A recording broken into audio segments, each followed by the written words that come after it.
103.6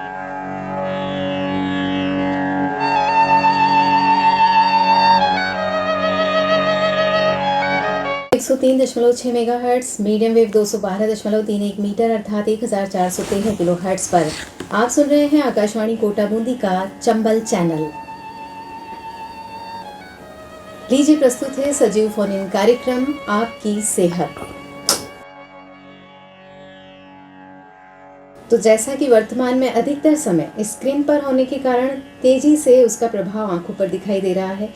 इससे बच्चे भी अछूते नहीं हैं। अपनी आंखों की देखभाल करना बहुत ही आवश्यक है और हमारा जो आज का विषय है ये भी आंखों से ही संबंधित है।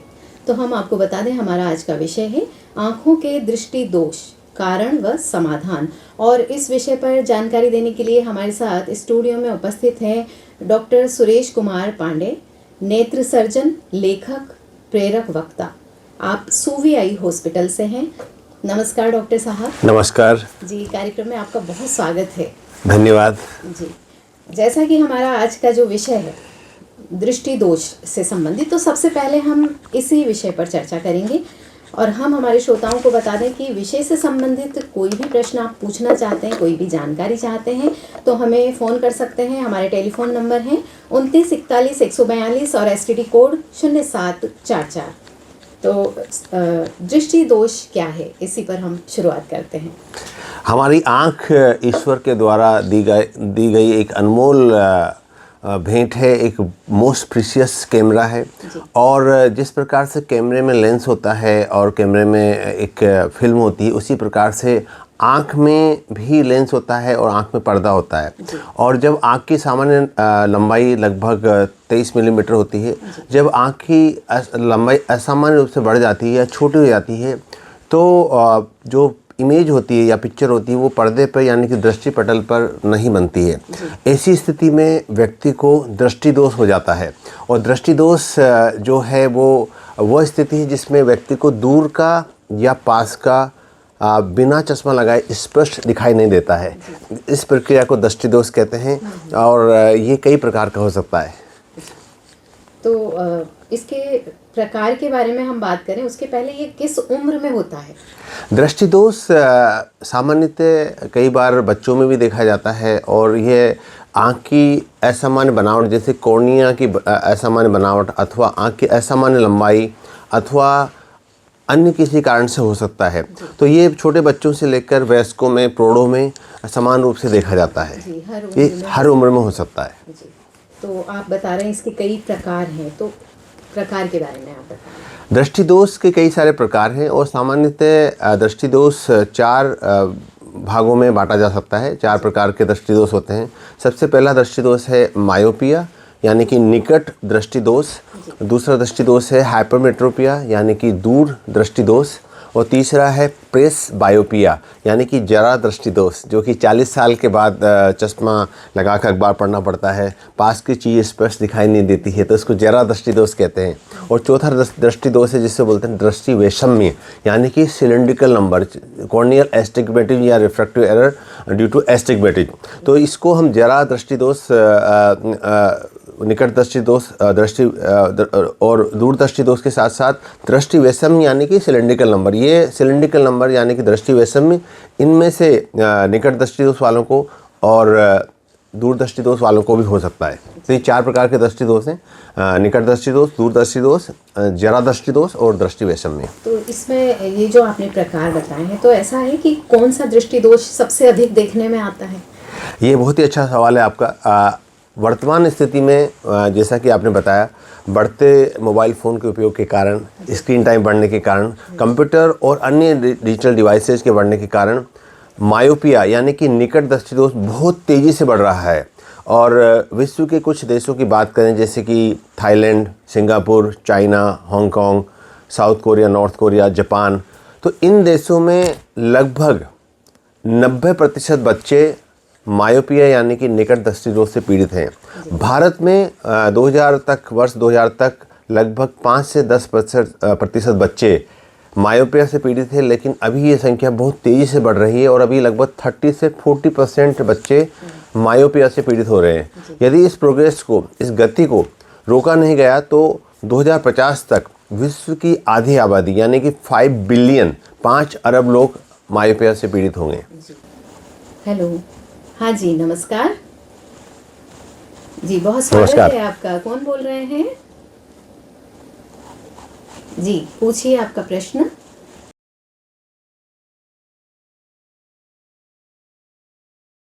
मंजूर अली जी, आपकी उम्र 53 साल है और आपकी आंखों में धुंधलापन है और आंख में आंसू आ रहे हैं। इसके कुछ कारण हो सकते हैं कि कई बार जब आंसू आते हैं तब भी हमारी दृष्टि स्पष्ट दिखाई नहीं देती है, तो आंखों में ये एलर्जी का लक्षण हो सकता है। तो उसके लिए एलर्जी के लिए एंटी एलर्जिक आई ड्रॉप्स आप उपयोग कर सकते हैं चिकित्सक के परामर्श से।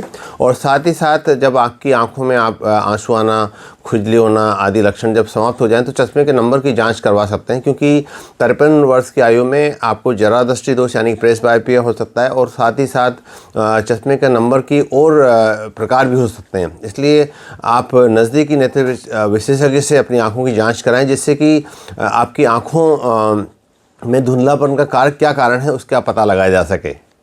जी, तो अब हम बात करें इन जो आपने प्रकार बताए हैं इनके लक्षणों की, कि क्या क्या लक्षण होते हैं, कैसे पता चलेगा कि ये दोष है।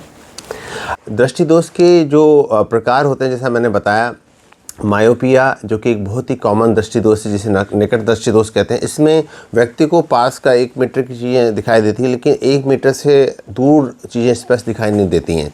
तो दूर की सब चीज़ें धुंधली दिखाई देती हैं और ऐसे रोगियों का दृष्टि का दायरा 1 से 2 मीटर में सिकुड़ जाता है। तो मायोपिया का सबसे मुख्य लक्षण यही है कि दूर की चीज़ें स्पष्ट दिखाई नहीं देना और पास की चीज़ें दिखाई देना। हेलो,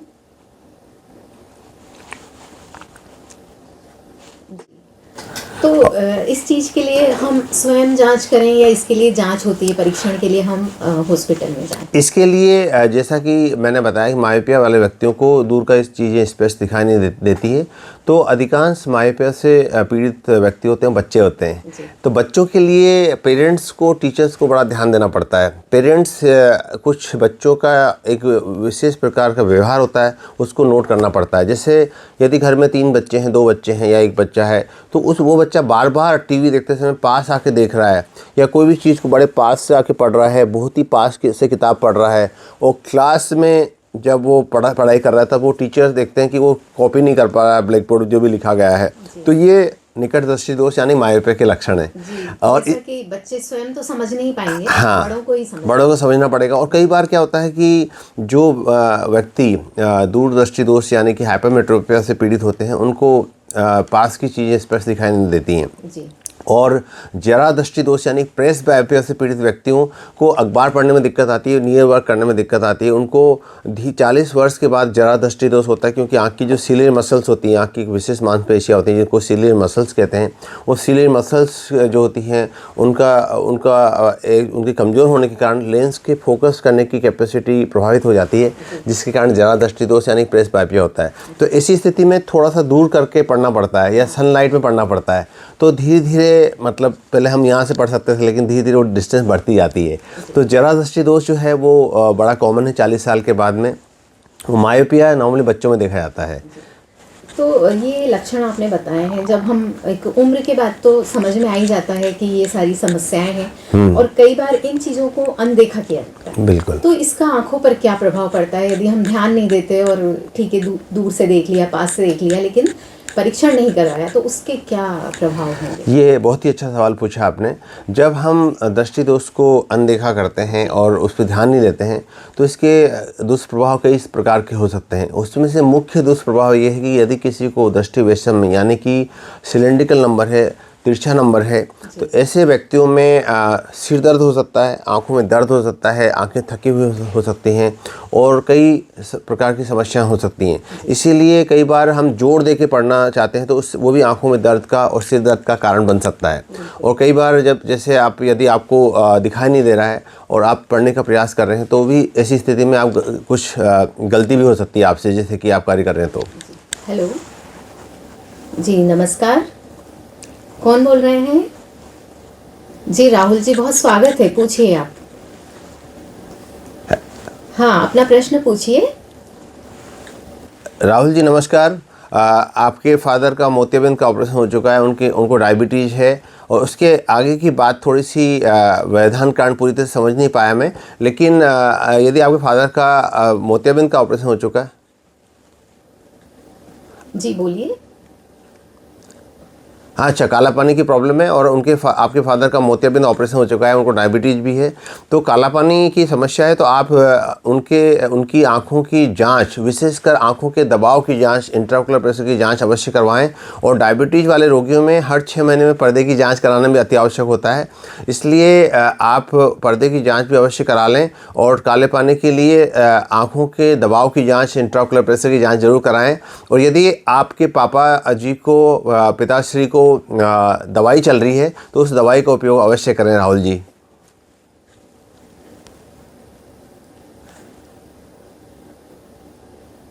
नहीं, ऐसा कुछ भी नहीं, पर्दे के डॉक्टर कोटा में उपलब्ध हैं और काला पानी की जांच भी कोटा में प्राय हर अस्पताल में हो जाती है। और कोटा में पर्दे के डॉक्टर 4-5 से डॉक्टर उपलब्ध हैं, इसलिए आप कोटा में ही इलाज करवा सकते हैं। ऐसा ज़रूरी नहीं है कि आपको कोटा से बाहर जाना पड़े। हाँ, गवर्नमेंट में अभी आपको जो पर्दे की जांच और वो काला पानी की जांच हो जाएगी, गवर्नमेंट में भी फैसिलिटी है राहुल जी। हाँ जी, हाँ जी, जी बहुत ठीक धन्यवाद। ठीक, नमस्कार, धन्यवाद। तो डॉक्टर सुरेश, जैसा कि इन्होंने कहा डायबिटीज़, तो ये आंखों पर बहुत ज़्यादा प्रभावित करता है, तो इस बारे में भी आप बताएं। डायबिटीज एक ऐसी बीमारी है जो कि शरीर के अनेकों अंगों को प्रभावित करती है, जिसमें आँखें, हृदय और नर्वस सिस्टम और किडनी आदि अंग मुख्य हैं। आँखों में डायबिटीज़ के कारण डायबिटिक रेटिनोपैथी हो जाती है, या आँखों के पर्दे में समस्या हो जाती है, जिसे डायबिटिक रेटिनोपैथी कहा जाता है। और डायबिटीज़ से पीड़ित व्यक्तियों को 25 गुना अधिक अंधत्व की संभावना होती है, इसलिए diabetics are more prone for blindness. अंधत्व की संभावना, ब्लाइंडनेस की रिस्क 25 गुना बढ़ जाती है। इसलिए मैं इस चैनल के माध्यम से सभी श्रोताओं से अपील करना चाहता हूं कि यदि आपके घर में कोई भी व्यक्ति डायबिटीज़ से पीड़ित हो तो उसकी आंखों की जांच अवश्य कराएं। समय समय पर हृदय की जांच और किडनी की जांच भी अवश्य कराएं, जिससे कि अंगों पर होने वाले दुष्प्रभाव से बचा जा सके। जी बिल्कुल। तो और अन्य भी कोई बीमारियां हैं जिनका आंखों पर असर होता है? डायबिटीज़ के साथ साथ अन्य कई बीमारियां होती हैं, जिसे हाइपरटेंशन यानी कि हाई ब्लड प्रेशर कहा जाता है, उसका भी आंखों पर असर पड़ता है। और इसके साथ साथ शरीर में होने वाले अनेकों बीमारियों का पता आँखों की जांच से लगाया जा सकता है। जैसे eyes are window to the soul, तो जैसे कहा जाता है कि आँखें ही शरीर का दर्पण हैं। तो आँखों का जो पर्दा होता है, रेटिना जिसे बोलते हैं, वो एक ऐसा ऑर्गन होता है जहाँ पे लाइव ब्लड वेसल्स देखी जा सकती है। तो आँखों के पर्दे की जांच से कई सारी बीमारियों का पता लगाया जा सकता है, जिसमें मुख्य रूप से डायबिटीज, हाइपरटेंशन और अन्य सिस्टमिक बीमारियाँ हैं। अब हम बात करेंगे कारणों की, कि क्या कारण होते हैं जो ये दृष्टि दोष होते हैं। ये बहुत ही अच्छा सवाल पूछा आपने। दृष्टि दोष, जिसमें से मायोपिया नामक दृष्टि दोष जो आज विश्व भर में बहुत तेज़ी से बढ़ रहा है, उसका सबसे मुख्य कारण है एक्सेसिव नियर वर्क। बढ़ते स्क्रीन टाइम के कारण, लगातार लंबे समय तक कंप्यूटर के उपयोग के कारण, स्मार्टफोन के लंबे उपयोग के कारण मायोपिया आज बहुत तेज़ी से पूरे विश्व भर में बढ़ रहा है। भारत में ये गति बहुत ही तेज़ है और इसका सबसे मुख्य कारण है excessive near work, excessive use of smartphone. और दूसरा मुख्य कारण है कि आज बदलते परिवेश में आर्टिफिशियल लाइट यानी कि सब प्राकृतिक रोशनी का अभाव और जो कृत्रिम रोशनी के चलते ये से भी मायोपिया बढ़ रहा है। जब आप प्रकृति के साथ, प्रकृति के सानिध्य में कुछ समय निकालते हैं, जब सनलाइट में आप खेलते हैं कम से कम सप्ताह में 1 दिन, तो हमारे आँखों के पर्दे में रेटिना से डोपामिन सिक्रेट होता है, जो कि आँखों की लंबाई को बढ़ने से रोकता है। जी, एक कॉलर है हमारे साथ। हेलो हेलो जी नमस्कार, बहुत स्वागत है आपका कार्यक्रम में। कौन बोल रहे हैं? जी राम प्रसाद जी, पूछिए आप अपना प्रश्न। जी जी क्या पूछना चाहते हैं, पूछिए।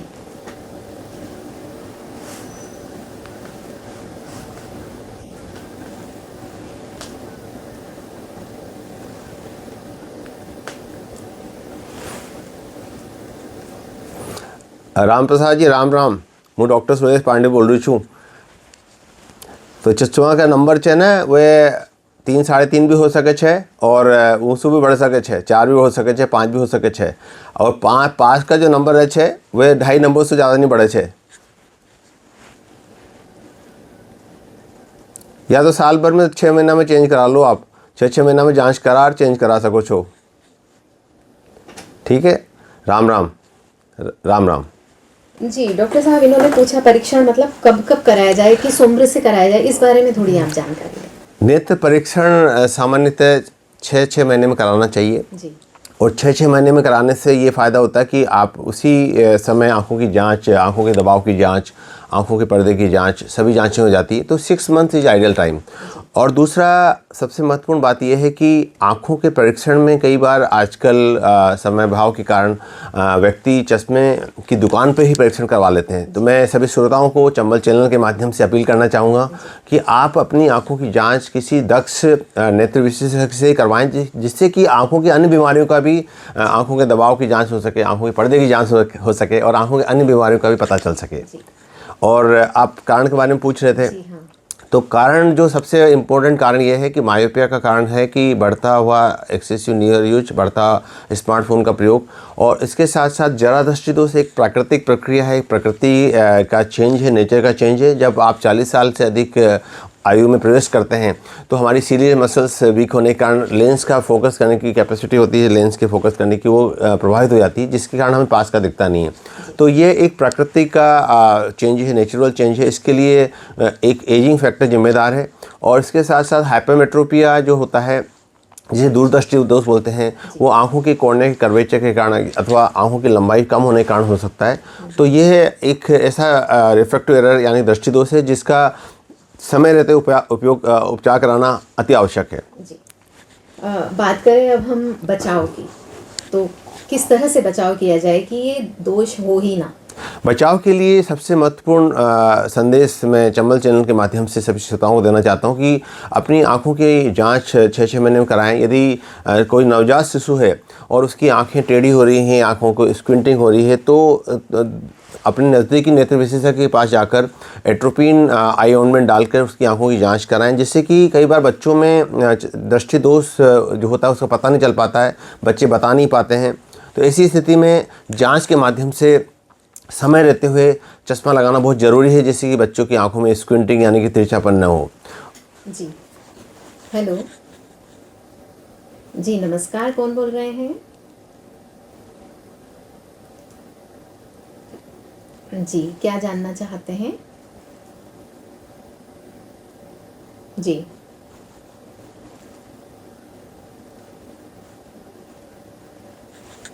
जी।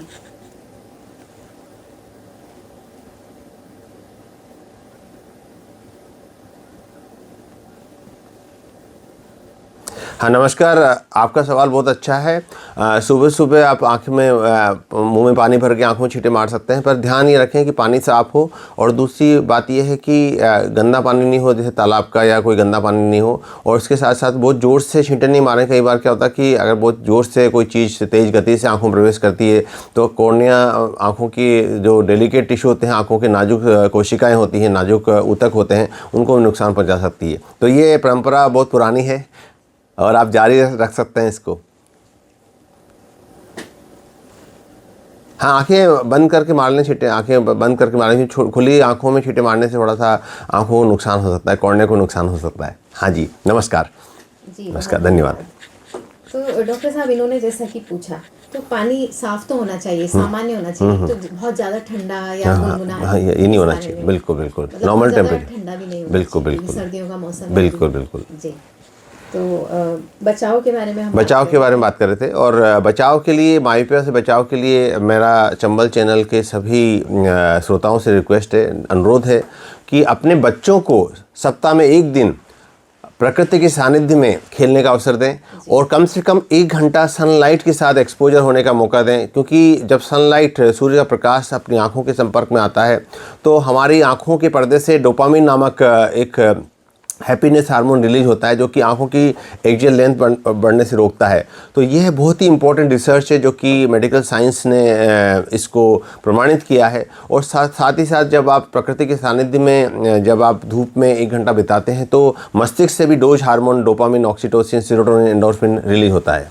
जी, हेलो।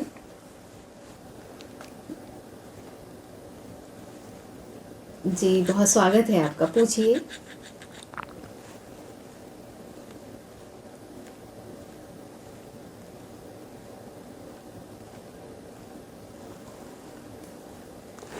हाँ, मोतियाबिंद के बाद लेंस लगाने के बाद आपकी जो विजन रहती है वो उसमें सुधार होता है।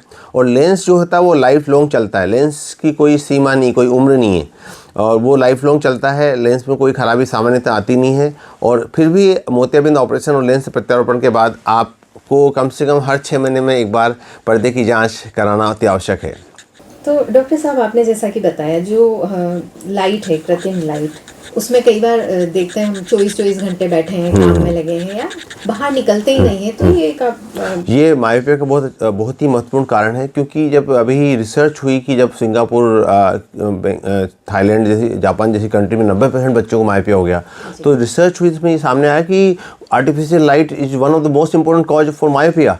और साथ ही साथ जैसे हमारी संस्कृति में आपने देखा होगा कि ऋषि परंपरा में, पुरातन संस्कृति में सूर्य को जल देने का विधान था। तो वो उसका मेन साइंटिफिक बेसिस ये था जो हमारे ऋषि मुनियों ने आज से हज़ारों साल पहले बता दिया था। साइंस $1 बिलियन खर्च करके उसी निष्कर्ष पे पहुंची है कि आप सनलाइट के साथ गुजारें, कम से कम सप्ताह में 1 दिन प्रकृति के सानिध्य में गुजारें। जी, हेलो। जी, नमस्कार। जी, आपकी आवाज़ कम आ रही है, कौन बोल रहे हैं? जी, हाँ, बोलिए।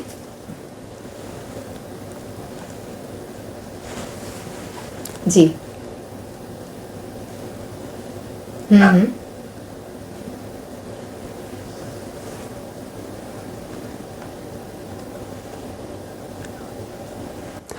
नमस्कार, आपका सवाल बहुत अच्छा है कि जब आप नहाते हैं तो नहाते समय पानी, कई बार साबुन से नहाते हैं तो पानी चला जाता है, साबुन का पानी। और साबुन का पानी जब चला जाता है तो उस समय वो आँखों को नुकसान करता है नहीं करता है। तो ये बहुत अच्छा सवाल है आपका। सवाल के जवाब में मैं ये कहना चाहूँगा कि आँखों के अंदर साबुन, शैम्पू का अधिक प्रयोग न करें क्योंकि आंखें बहुत डेलिकेट होती हैं। आंखों में टीयर फिल्म होती है, आंसू की परत होती है जो कि इस प्रकार के पदार्थों से डिस्टर्ब हो जाती है तो इसलिए आंखों को अच्छी तरह से धो लें। और आंखों का जो साबुन का पानी वो निकल जाता है, लेकिन फिर भी साबुन का, शैम्पू का उपयोग कम से कम करें ताकि आंखें आपकी प्रभावित नहीं हो। तो डॉक्टर साहब, लेजी आई, इसके बारे में बताइए, क्या होती है? लेजी आई एक ऐसी बीमारी है जिसको हम मेडिकल भाषा में एम्ब्लायपिया कहते हैं। जी। एम्ब्लायपिया एक ऐसी बीमारी है जिसमें किसी भी बच्चे को एक आंख सुस्त हो जाती है उसकी और उसको पता भी नहीं चलता है। और इस बीमारी का उपाय या उपचार केवल 8 से 10 साल तक होता है। तो इसलिए मेरी चंबल चैनल के माध्यम से सभी श्रोताओं से अपील है कि अपने बच्चों को इनकरेज करें कि वो एक आंख बंद करके देखें, दूर देखें, और दूसरी आंख को बंद करके देखें। यदि दोनों आंखों से स्पष्ट दिखाई दे रहा है तो ये इसका मतलब उनकी आंखें में लेजी आई नहीं है। यदि किसी एक आंख से कम दिखाई दे रहा है तो तुरंत अपने नज़दीकी नेत्र विशेषज्ञ के पास जाकर जांच कराएं, क्योंकि लेजी आई एक ऐसी बीमारी है जिसमें आंख सुस्त हो जाती है और उसका उपचार 8 से 10 साल की आयु तक ही संभव है। उसके बाद इसका कोई उपचार नहीं है और या फिर कई बार सुधार नहीं होता है। और कई बच्चों को, अधिकांश बच्चों को ये इस बीमारी का पता ही नहीं चल पाता है। जी। हेलो, नमस्कार, कौन बोल रहे हैं? जी, पूछिए अपना प्रश्न।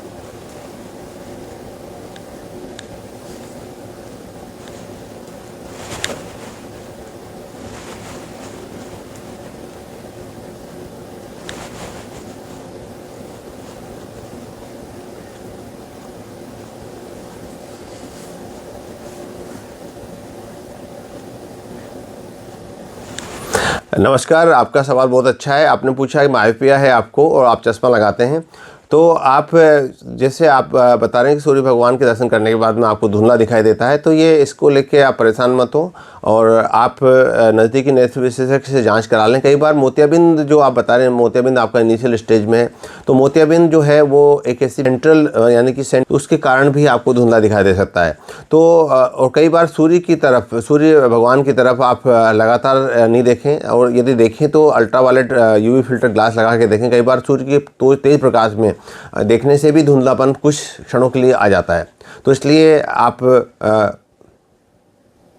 हाँ भी सर, चलिए, हाँ बिल्कुल, तो आप अपनी जांच करा लें। हो सकता है मोतियाबिंद बढ़ गया हो आपका, इसलिए ऐसा हो गया हो। भारीपन भी आ सकता है, क्योंकि कई बार क्या होता है, जब आँख में स्पष्ट दिखाई नहीं देता तो आँखों की मांसपेशियाँ स्पष्ट देखने का प्रयास करती हैं, तो उससे सिर में भारीपन, आँखों में दर्द भी हो सकता है। नमस्कार, आपका सवाल बहुत अच्छा है कि आँखों में ज़्यादा आंसू आना कोई परेशानी है क्या? आंसू आने के कई सारे कारण हो सकते हैं, और कई व्यक्तियों को शारीरिक अपनी तासीर के कारण भी आंसू आ सकते हैं। तो इसके लिए एक सिरिंजिंग नामक जांच करा लें। यदि सिरिंजिंग जांच में आपके जो नेजोलेक्राइमल पैसेज में कोई रिकॉर्ड आती है, तो इसका मतलब ये गंभीर समस्या हो सकती है। अदरवाइज़ कई बार ठंडे मौसम में या आँखों की एलर्जी के कारण भी आंसू आ सकते हैं। तो आंसू आना यदि कोई गंभीर बीमारी नहीं, जैसे कि NLD ब्लॉक या नेजोलेक्राइमल डक्ट पैसेज ऑब्स्ट्रक्शन, तो कोई चिंता वाली बात नहीं है। पर लेकिन इसके लिए आप चाहें तो सिरिंजिंग की जांच अपने नज़दीकी नेत्र विशेषज्ञ से करा लें। डॉक्टर साहब, अब हम बात करेंगे उपचार की, कि जो दृष्टि दोष है इसके क्या उपचार हो सकते हैं? दृष्टि दोष के उपचारों में सबसे मुख्य दृष्टि दोष मायोपिया का उपचार वो 3 पद्धति के माध्यम से किया जा सकता है। सबसे पहला उपचार है वो है लो डोज एट्रोपिन।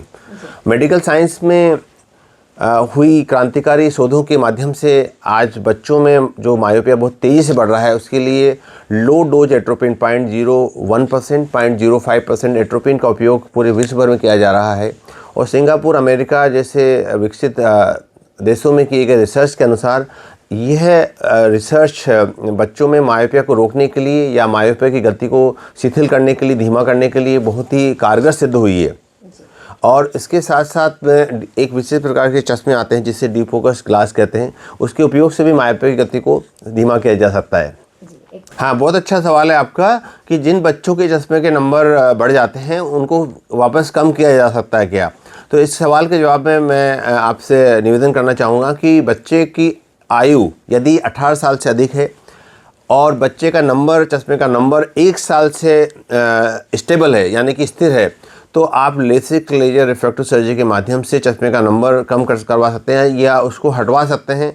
और साथ ही साथ फेकिक लेंस प्रत्यारोपण के माध्यम से उस चश्मे के नंबर को, जबकि चश्मे का अधिक नंबर है -10, -12, -15, -20 तक का चश्मे का नंबर आप सफलतापूर्वक हटाया जा सकता है। तो इसके लिए चश्मे का नंबर 1 साल तक स्टेबल होना चाहिए और उसके बाद ही लेसिक लेजर रिफ्रैक्टिव सर्जरी अथवा फेकिक लेंस प्रत्यारोपण के माध्यम से चश्मे का नंबर को हटाया जा सकता है। तो आप ऐसा करिएगा कि चश्मे का नंबर दोबारा चेक करवा लीजिएगा। बच्चों में चश्मे का नंबर चेक कराने के लिए एक विशेष प्रकार की दवा का उपयोग किया जाता है जिसे होमाइड या एट्रोपिन आई ड्रॉप कहते हैं। तो उसको हम डायलेटेड रिफ्रैक्शन या साइक्लोप्लेजिक रिफ्रैक्शन उस प्रोसेस को किया जाता है। तो साइक्लोप्लेजिक रिफ्रैक्शन के माध्यम से चश्मे की नंबर की जांच दोबारा करवा लीजिएगा। कई बार बच्चों में चश्मे का नंबर चेंज हो जाता है और साथ ही साथ तिरछा नंबर यानी कि सिलिंड्रिकल नंबर दृष्टि वैषम्य के चलते जुड़ जाता है, जिसके कारण हेडेक, आंखों में दर्द हो सकता है। तो मेरी आपसे रिक्वेस्ट है कि आप दोबारा अपने नज़दीकी नेत्र विशेषज्ञ से चश्मे की जाँच करा लें, जिससे कि सिर दर्द का पता लगाया जा सके। और साथ ही साथ यदि आँखों में सिर दर्द है तो आप न्यूरोलॉजिस्ट से भी दिखा सकते हैं। यदि चश्मे से उससे चश्मे के नंबर बदलने से भी छुटकारा नहीं मिला तो आप न्यूरोलॉजिस्ट से भी दिखा सकते हैं। जी, बहुत धन्यवाद, आपने फ़ोन किया। तो डॉक्टर सुरेश, जैसा कि उपचार के बारे में हम बात कर रहे थे, तो नई तकनीक, नए उपचार या नए चश्मे, ऐसा भी कुछ? हाँ, मैंने बताया था कि उपचार के बारे में, मायोपिया के उपचार के बारे में लो डोज एट्रोपिन एक क्रांतिकारी दवा एक इजाद हुई है या एक रिसर्च हुई जिससे 0.01%, 0.05% लो डोज एट्रोपिन, जो कि रात को 10 बजे डालनी पड़ती है, 9 से 10 बजे, उसके माध्यम से चश्मे की गति को, मायोपिया की गति को बढ़ने से रोका जा सकता है। और इसके साथ साथ में डीप फोकस ग्लासेज भी एक विशेष प्रकार के चश्मे होते हैं जिनके माध्यम से मायोपिया की गति को नियंत्रित करने में सहायता मिलती है। और यदि मायोपिया स्टेबल हो जाए और चश्मे का नंबर स्टेबल है और -5 -6-7 तक नंबर है, तो लेसिक लेजर किरणों के माध्यम से चश्मे के नंबर को हटाया जा सकता है। और यदि किसी व्यक्तियों में, किसी बच्चे में या व्यक्ति में -10 -12 -15 -20 -30 तक का नंबर है, जो कि कई बार आजकल हम लोग देखने को मिलता है, तो ऐसी स्थिति में फेकिक लेंस प्रत्यारोपण के माध्यम से चश्मे को हटाया जा सकता है। जैसा कि स्मार्टफोन सभी यूज़ कर रहे हैं और बहुत ज़्यादा यूज़ कर रहे हैं, तो कितनी देर स्क्रीन पर रहना चाहिए, कितना आँखों को रेस्ट देना चाहिए, किस तरह से यूज़ करना चाहिए, इस बारे में हमारे श्रोताओं को ज़रूर बताएं। स्मार्टफोन, डिजिटल डिवाइसेस हमारे जीवन का एक अभिन्न अंग बन चुका है और पूरे देश में नहीं, पूरे विश्व भर में स्मार्टफोन का बहुत तेज़ी से उपयोग हो रहा है। और आज अधिकांश बच्चे, छोटे छोटे बच्चे जो कि 4-5 साल के बच्चे भी स्मार्टफोन पर खिलौनों के रूप में उसको यूज़ कर रहे हैं। पेरेंट्स उनको खिलौनों के रूप में दे देते हैं और बच्चे खाना खाते समय अपना स्मार्टफोन यूज़ करते हैं। यहाँ तक कि जो शिशु हैं ना, हाँ, शिशु, उनको भी स्मार्ट दिखा रहे हैं उनको। तो वो अच्छी बात नहीं, क्योंकि क्या होता है कि बच्चों का ब्रेन बड़ा टेंडर ब्रेन होता है, बड़ा ब्रेन का विकास होता है। तो मेरी चंबल चैनल के सभी श्रोताओं से रिक्वेस्ट है कि अपने बच्चों को कम से कम 8 साल तक या 10 साल तक, कम से कम 10 साल तक स्मार्टफोन को उपयोग न करने दें, या मिनिमल उपयोग, मतलब बिल्कुल कम से कम, बहुत ज़रूरी हो तो उपयोग करने दें। क्योंकि इस दिशा में ऑस्ट्रेलियन गवर्नमेंट ने एक रूल भी बनाया है कि वहाँ पर बच्चों को, 18 साल से कम के बच्चों को सोशल मीडिया बैन है वहाँ पे। तो इसलिए स्मार्टफोन का उपयोग बच्चों में न करें, क्योंकि उससे कई सारे लॉन्ग टर्म घातक प्रभाव हो सकते हैं। हाँ, नमस्कार। आपका सवाल ये है कि आपकी माताजी की उम्र 65 साल है, उनको दिखाई देना कम हो गया है, तो उसके लिए उनको एक बार नज़दीकी नेत्र विशेषज्ञ से दिखा लीजिए कि कम दिखाई देने का क्या कारण मुख्यतः मोतियाबिंद इस उम्र में हो सकता है और अन्य कई भी कारण हो सकते हैं। इसलिए आप नज़दीकी नेत्र विशेषज्ञ से परामर्श करके उनकी कम दिखने के कारण के बारे में जाँच करवाना अति आवश्यक है।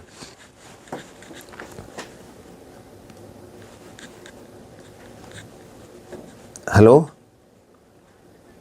हाँ, मिल सकते हैं, आप कोई दिक्कत, आप मिल सकते हैं। धन्यवाद। धन्यवाद जी, बहुत धन्यवाद। हाँ, आप नेत्र विशेषज्ञ से मिल सकते हैं, किसी भी नज़दीकी। हाँ, धन्यवाद।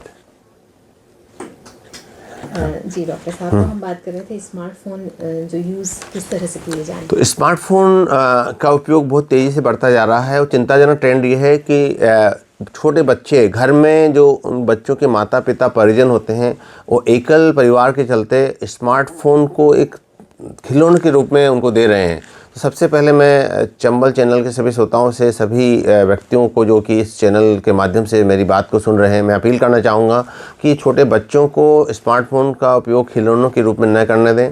और इसके साथ साथ जो बड़े बच्चे या वयस्क व्यक्ति स्मार्टफोन का उपयोग, चूँकि एक बहुत ही एक रोज़मर्रा की जीवन से स्मार्टफोन जुड़ चुका है, इसलिए मैं जो भी व्यक्ति स्मार्टफोन का उपयोग 2 घंटे से अधिक कर रहे हैं, उनके लिए एक 20-20-20 रूल के बारे में बताना चाहता हूँ कि जब आप स्मार्टफोन का यूज़ करते हैं तो 20 मिनट के बाद 20 फीट दूर देखें और 20 सेकंड का ब्रेक लें। जब आप 20 मिनट यूज़ करते हैं और 20 सेकंड का ब्रेक लेते हैं, तो यह एक मिनी वेकेशन के समान है, अपनी आँखों के लिए एक मिनी वेकेशन है। और 20 बार पलकों को झपकें। जब आप पलकों को झपकते हैं, बार बार पलकों को झपकते हैं, तो आप एक मिनी शावर ले रहे हैं। आपकी आंखें एक मिनी शावर ले रही हैं। तो मिनी शावर, मिनी वेकेशन के माध्यम से आपकी आंखों को तरोताज़ा रखें। जी। नमस्कार। आपका सवाल है कि आँखों में मौसमी परिवर्तन के अनुसार क्या सावधानी रखनी चाहिए। तो सर्दी के मौसम में, जैसा कि पहले हमने चर्चा की थी कि ठंडे मौसम में बहुत ठंडे पानी से आँखों को न धोएं, और साथ ही साथ जब आप सुबह घूमने जाते हैं तो अपनी सेहत का ध्यान रखें। बहुत तेज़ सर्दी हो तो घूमने न जाएं। उसमें जैसे जो प्राकृतिक जो दिन छोटे होते हैं, तो ये एक प्रकृति का चक्र है और इसके लिए यथासंभव आप नेचुरल लाइट का, सनलाइट का उपयोग करें। गर्मी में जो होता है वो धूप तेज़ होती है, तो कई बार सूरज के बेनिफिट होते हैं, विटामिन डी वगैरह मिल नहीं पाता है। कई बार हम लोग तेज़ धूप से कई सारे उसमें अल्ट्रावायलेट किरणें भी होती हैं। पर सर्दी में चूँकि धूप मतलब गुनगुनी होती है, तो इसलिए आप चाहें तो 1-2 घंटे धूप का भी आनंद ले सकते हैं। तो डॉक्टर सुरेश, कार्यक्रम का जो समय है वो समाप्ति की ओर है। अंत में आप हमारे श्रोताओं को क्या संदेश देना चाहेंगे?